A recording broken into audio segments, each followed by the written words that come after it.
What's going on, YouTube? As mentioned in a previous video, I am going to get back to fight predictions and post-fight reactions since I am back to doing combat sports training. Right now I'm doing MMA training, so I feel like that goes hand in hand perfectly with me reviewing fights again on my channel. My old post-fight predictions and analysis are no longer on my channel. I removed them just because I wanted my channel to be strictly focused on working out. But now, since I'm back doing, combat sports training, it'll be a great way to integrate the two onto my channel. So for this video, I'm going to be talking about the Terence Crawford and Kell Brook post-fight reaction. And first of all, Bud Crawford is the real deal. #1 pound for pound. No ifs, ands, or buts about it. He's #1. So, going into the fight, I was one of the people that drank the Kool-Aid of, Kell Brook is very strong. He is built like a bodybuilder.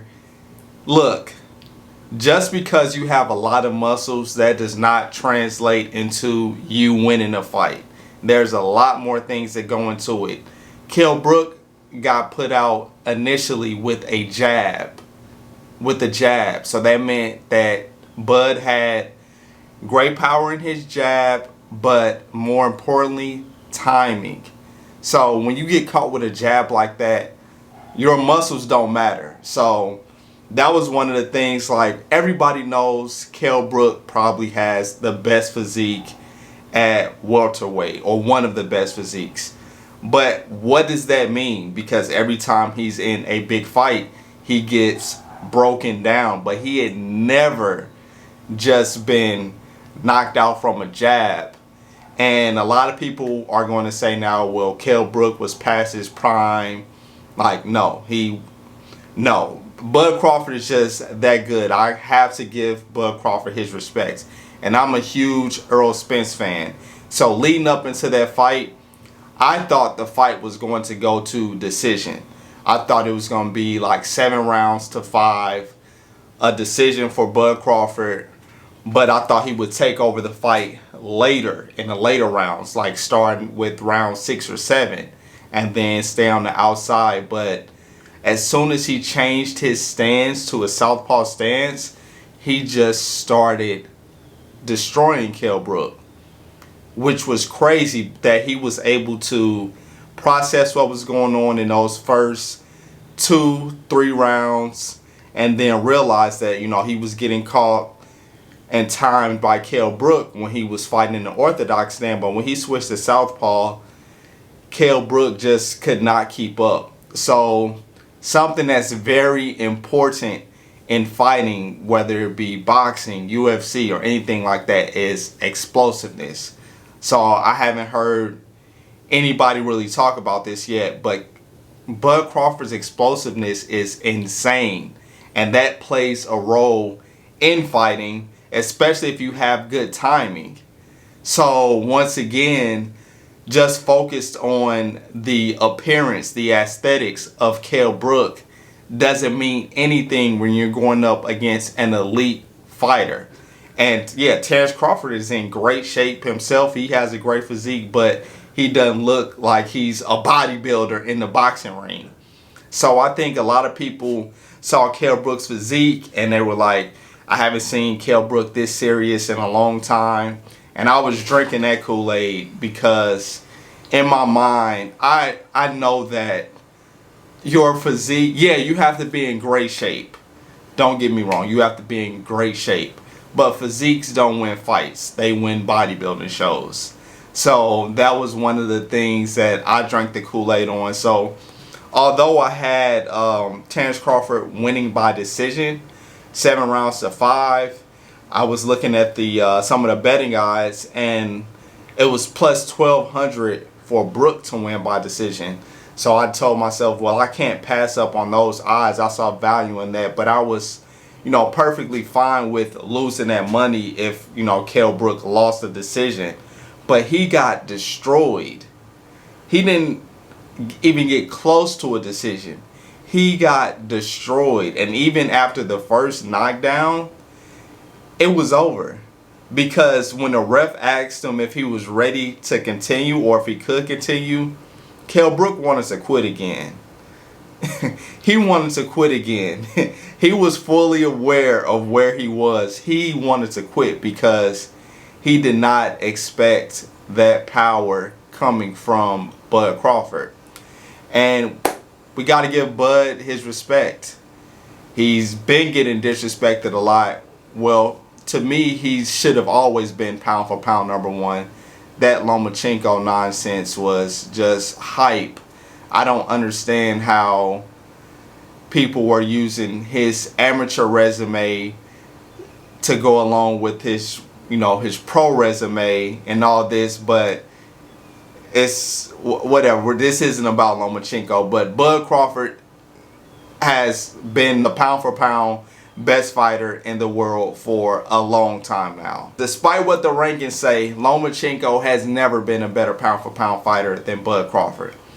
But back to, the post-fight reaction and what I think the future is for Terence Crawford. So, after the fight, they kind of asked him what he saw next, and he did mention wanting to get that Pacquiao fight, which I found it very ironic that Bob Arum stepped up and talked about, Spence and Danny Garcia and Bud being able to beat them in the same night, but he didn't bring up anything about Pacquiao. And he mentioned the guys on the PBC side. Well, he mentioned Errol Spence being scared of Terence Crawford. Like, no, that's not the case. I'm not really the biggest Bob Arum fan, if you can't tell, because it's amazing how he will call Errol Spence scared, but Terence Crawford has been trying to fight Manny Pacquiao for much longer than him and Spence have been trying to fight, for way longer. So is Pacquiao scared too, or is it just a business thing? That's what I'm trying to understand.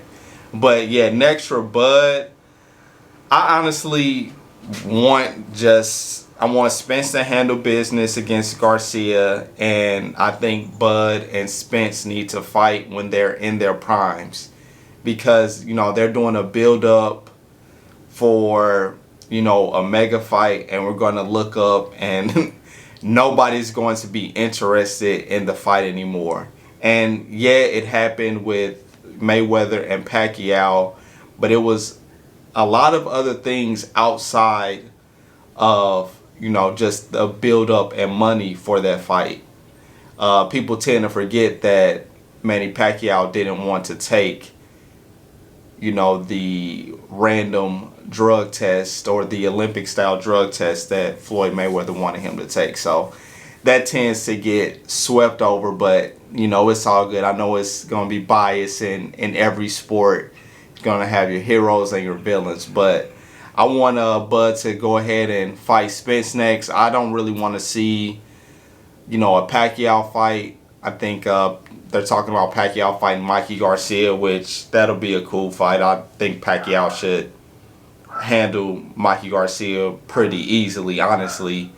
But I'm not really interested in a Bud or Pacquiao fight or Spence and Pacquiao fight, just because if they were going to fight, I think it would have already happened. And I think after the Mikey Garcia fight, Pacquiao probably will fight McGregor and have a huge payday. So, we want to see the top guys fight the top guys like they do in the UFC. And that's one of the things why people don't like there being all these belts, because it's like, yeah, people are chasing belts and they don't have to fight the top dog. They don't. So it's like, okay, if they can make all this money fighting other guys getting these other belts, then they're gonna milk that for as long as possible. But 2021, we need a Bud and Spence fight.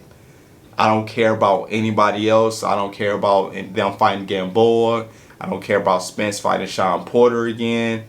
No, we want Spence and Bud Crawford. So Let me know what you all's thoughts were on the fight, and who do you think is the #1 pound for pound fighter in the world after last night? Do you think it's Bud Crawford, or do you think it's Canelo Alvarez?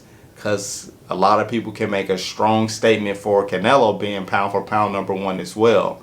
And I still have Bud #1, but if somebody has Canelo #1, I can't even dispute that, because he's done a lot in the sport as well, and he will fight anybody. Hopefully he fights Caleb Plant or Jamal Charlo soon, but Canelo will fight anybody in any weight class. So I can't dispute that argument either. But congratulations to Bud Crawford and his team. Looking forward to hopefully Bud and Errol Spence showdown. And congrats to Kell Brook, but Kell Brook is probably done. I'm not gonna say done completely with boxing, but as far as big fights, he's past that. He's not gonna get any of those top guys again, I don't think. But yeah, that just goes to show you that you can't base the outcome of a fight off of somebody's physique. You just can't. Fighting does not work like that. Like I said, you need to be in great shape, but somebody's physical appearance of having a lot of muscles means absolutely nothing when that bell rings. But that's my post-fight reaction. Please like the video, subscribe to the channel. Catch you on the next one. Peace.